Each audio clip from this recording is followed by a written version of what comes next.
I'm Terry Bradshaw from the University of Vermont Fruit Program.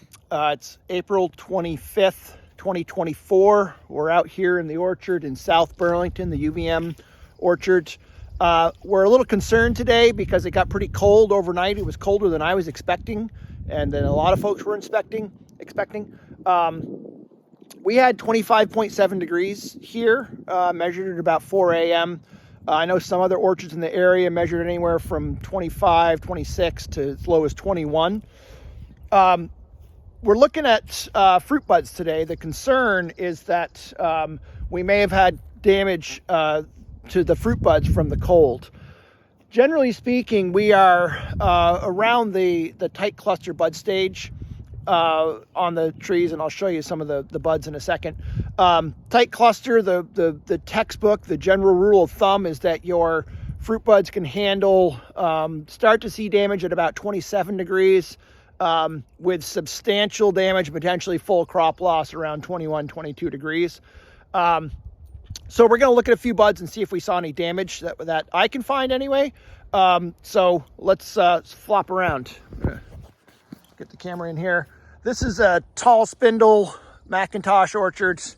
And McIntosh, of course, is a the main variety that's grown in Vermont. And one reason why it's one of the main varieties is, at least for midwinter cold, it's considered fairly cold tolerant. But when you have damage to your flower buds, this is tender tissue. This is, as you get more green exposed tissue out in the spring, and as it opens more and more and you get toward bloom, you have less and less tolerance for cold. So this is, like I say, tight cluster. All the leaves are expanded. You can see the individual, flower blossoms flower buds are starting to open. But we have these clusters, and I'm going to slice them. I recommend, if you're out there in the field, to use two hands, but I want to hold my phone camera while I'm doing this. And we want to slice right into the base of the flower buds. Obviously, these buds are not going to produce fruit because I just cut them open. And I don't see any significant browning on those buds. Maybe a little bit on that one.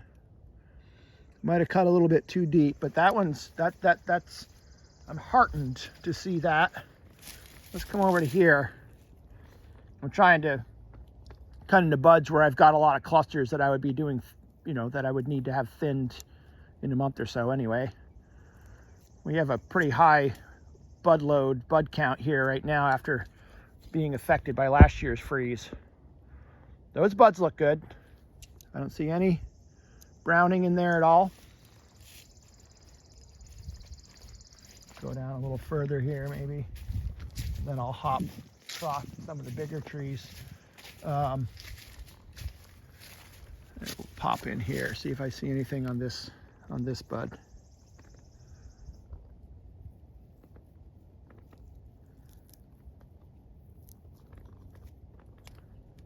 It's not the cleanest cut, but I am seeing some browning right there.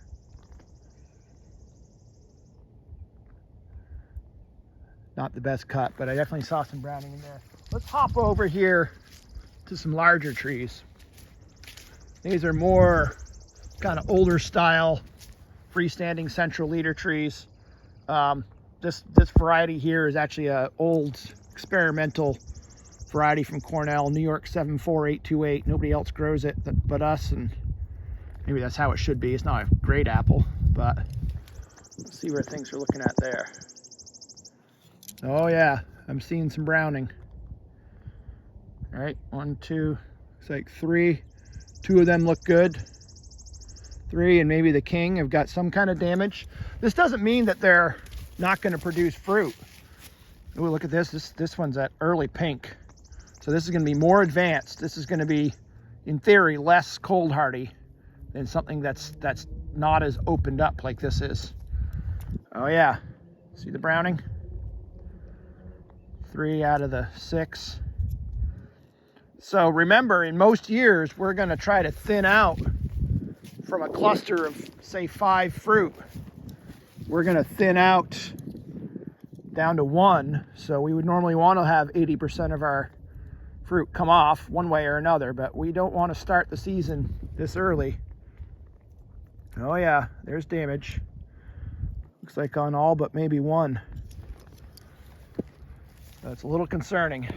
I'm sure this story is going to continue as we continue to watch the trees bud out and develop, and we keep an eye on bloom. I mean, in most years, I would say we're maybe 3 weeks away from bloom, something like that. But you never know nowadays. But we'll see if we have fruit blossoms that are flower buds that are damaged at this phase.